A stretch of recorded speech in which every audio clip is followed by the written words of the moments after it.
సాయిరామ్ అండి. శ్రీ శివసాయి సేవాపీఠం వారి ఆధ్వర్యంలో చేస్తున్న అన్నదాన కార్యక్రమాన్ని శ్రీ శివసాయి యూట్యూబ్ ఛానల్లో ప్రతి వారం మీకు చూపిస్తూ ఏదో ఒక విషయం గురించి మాట్లాడుకుంటున్నాం. అలాగే ఈ వారం జరుగుతున్న అన్నదాన కార్యక్రమాన్ని చివరి వరకు చూస్తూ లలిత అమ్మవారి యొక్క త్రిశతి గురించి మాట్లాడుకుందాం. ముందుగా అన్నదాన కార్యక్రమం గురించి మాట్లాడుకోవాలంటే గత 2 వారాల నుండి జనాల తాకిడి ఎక్కువగానే ఉంది. దాదాపు 300 మంది దాకా అవుతున్నారు. ముందుగానే వంట చేయించడం వల్ల ఎలాంటి ఇబ్బంది పడటం లేదు.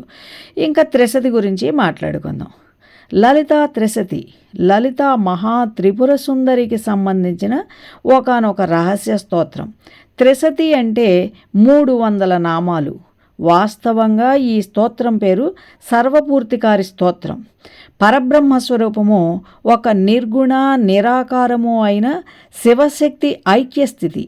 ఈ ఐక్యస్థితి మన కోసం శ్రీచక్రంలో 9వ ఆవరణలో బిందు రూపంలో ఉంది. అలానే ఆ పరబ్రహ్మ స్వరూపం మనలో సహస్రదళ పద్మంలో ఉన్న బిందు మండలంలో ఉంది. అందుకనే ఆ స్థితిని బిందు మండల వాసిని అని లలితా సహస్రనామంలో ఉంది.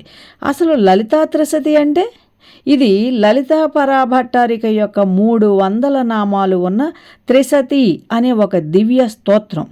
ఇది రహస్యం మరియు రహస్యాలతో నిండిన స్తోత్రం. ఈ స్తోత్రం బ్రహ్మాండ పురాణంలో హయగ్రీవ మరియు అగస్త్యముని సంవాదంగా పొందబడింది. అసలు ఈ లలితా త్రిశతి ఎలా ఉద్భవించింది అనంటే, హయగ్రీవ భగవానుడు అగస్త్యమునికి లలితా సహస్రనామ దీక్షని ఇచ్చినప్పుడు అగస్త్యముని తపస్సు చేయటానికి వెళ్ళాడు. అతని తపస్సు ముగించిన తర్వాత అతనికి తెలుసు రహస్యాలతో కూడిన మరొక శ్లోకం ఉంది అని.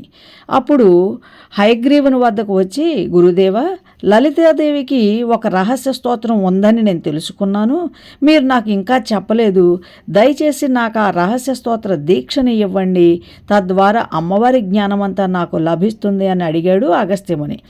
అది విని హయగ్రీవుడు సంతోషించాడు. కానీ ఏమీ మాట్లాడకుండా ధ్యానానికి కూర్చున్నాడు. ఈ విధంగా 3 సంవత్సరాలు గడిచాయి. అది చూసిన తల్లి హయగ్రీవునికి ధ్యానంలో కనిపించి అతనికి ఈ స్తోత్రం చెప్పమని తల్లి అదృశ్యమైంది.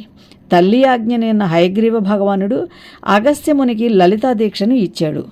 ఈ లలితా త్రిశతి అనేది లలితాయోపాఖ్యానంలో ఒక భాగం, బ్రహ్మాండ పురాణం యొక్క చివరి భాగం.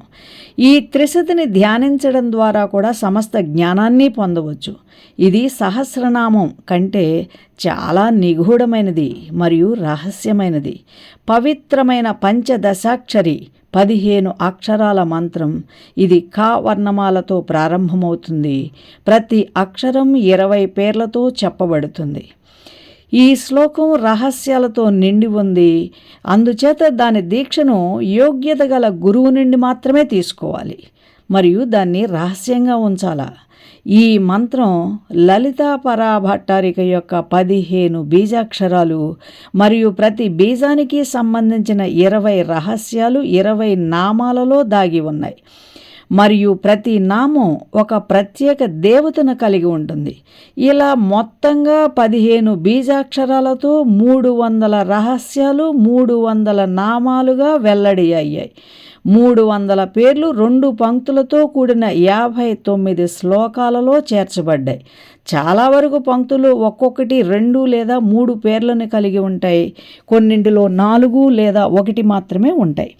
ప్రతి పంక్తిలోనూ 16 అక్షరాలు ఉంటాయి. చాలా తక్కువ మినహాయింపులు ఉన్నాయి. అందుకే పంక్తులను లయబద్ధంగా సులభంగా జపించవచ్చు. ఈ జ్ఞానమంతా అమ్మవారి ఆశీర్వాదం మరియు గురువు యొక్క ఆశీస్సుల ద్వారా లభిస్తుంది. ఈ స్తోత్రం యొక్క సంపూర్ణ జ్ఞానాన్ని పొందాలి అంటే శ్రీ విద్య యొక్క పంచదశాక్షరి మంత్రం యొక్క దీక్షను తీసుకోవాలి. శ్రద్ధగా దీక్షగా మంత్ర సాధన చేయాలి. లలితా త్రిశతి పారాయణం చేయండి.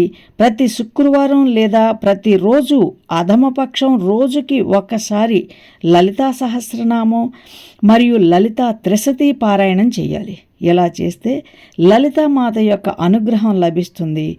ఈ స్తోత్రం చదవటానికి ఎటువంటి నియమాలు లేవు. కేవలం ఈ స్తోత్ర పారాయణం వల్ల 20 సార్లు పంచదశి మంత్ర పారాయణం చేసిన పుణ్యం లభిస్తుంది. ఈ పారాయణాన్ని ఆగకుండా నిత్యము చేయటం వల్ల మన చుట్టూ ఒక కాంతివంతమైన వలయం ఏర్పడుతుంది. అమ్మవారి కరుణా కటాక్షాలతో మనమందరం ఈ పారాయణాన్ని చేద్దాం. జై సాయిరాం.